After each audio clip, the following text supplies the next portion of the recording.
This is my 2006 Toyota Avalon.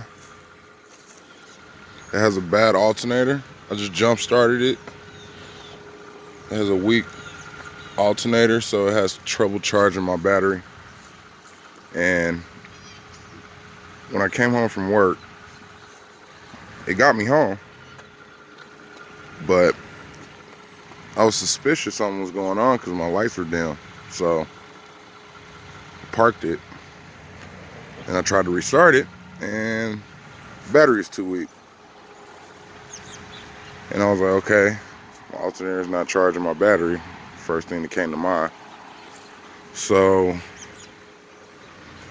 now I'm gonna attempt to take out the alternator.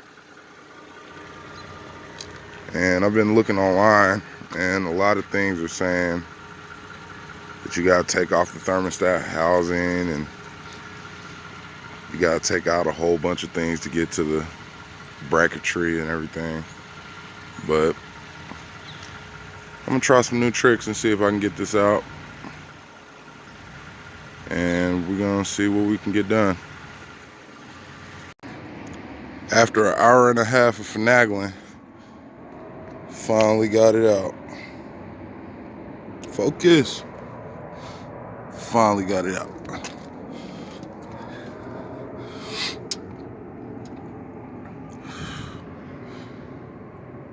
And I didn't even take the heat shield off or the dipstick, but I'm probably gonna undo those to put it in there just to make it easier on my life.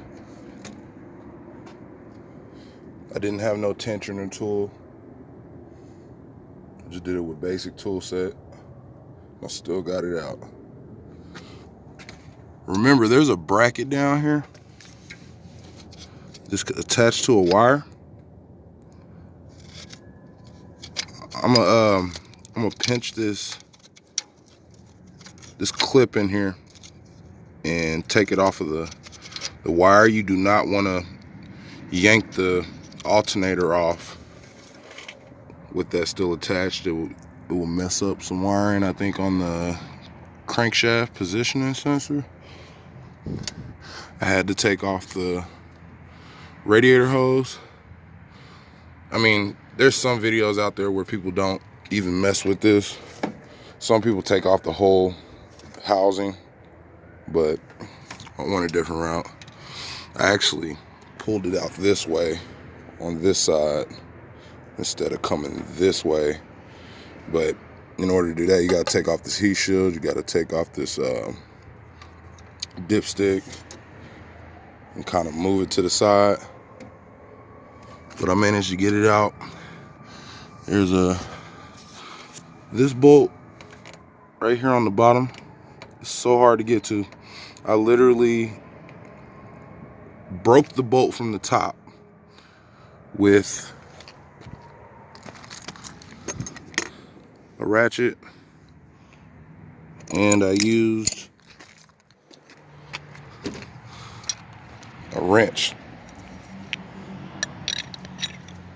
and I put it on there like this, and I just cranked up to break the bolt free. Now, to get to this bolt, I had to break it from the top, but then I took off my tire, and this is how I got the tensioner pulley loose, or not loose, but moved so I can remove the belt from the alternator. I went in from the wheel well. There's two 10mm bolts for this shield. Take that shield down, and then you can reach the tensioner pulley right there. And I used a 14mm for that, which I don't know where it's at. There we go. Used the 14mm for that. And then I got the belt off. Now, it's time to clean all this up.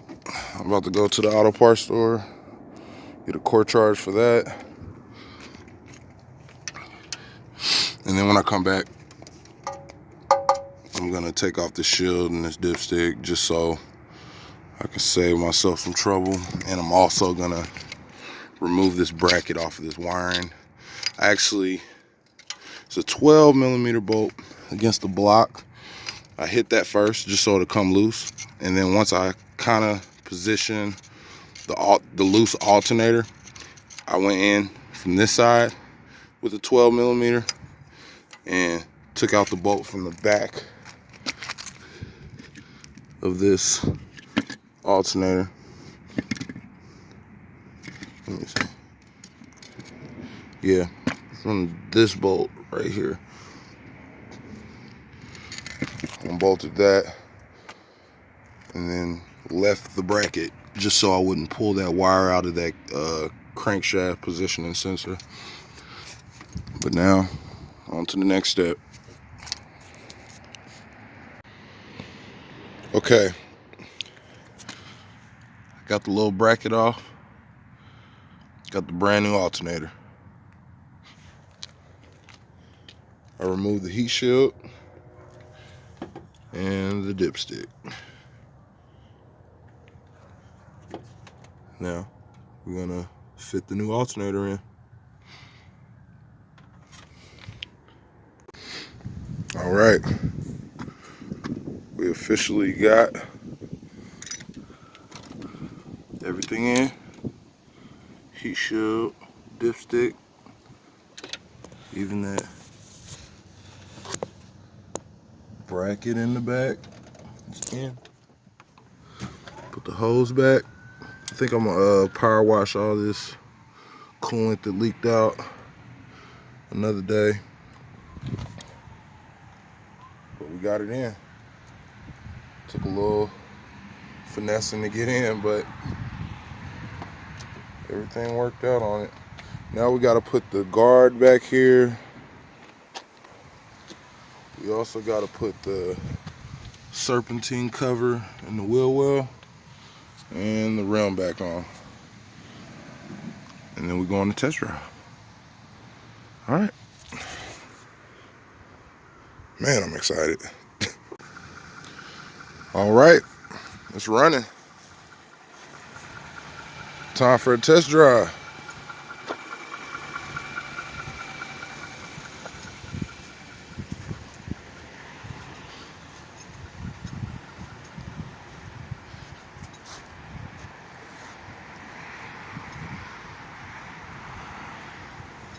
Oh yeah.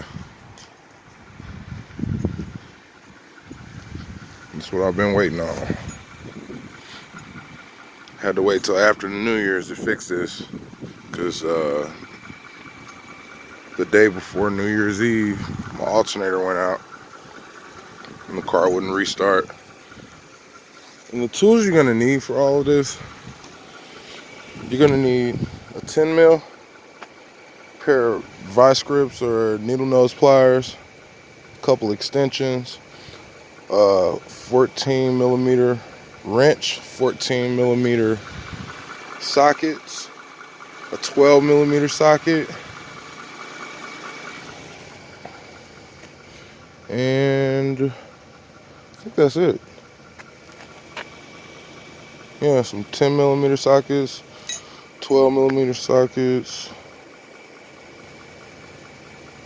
Yeah. And if you got a crescent wrench on hand, that always helps out. All right, time for the test drive.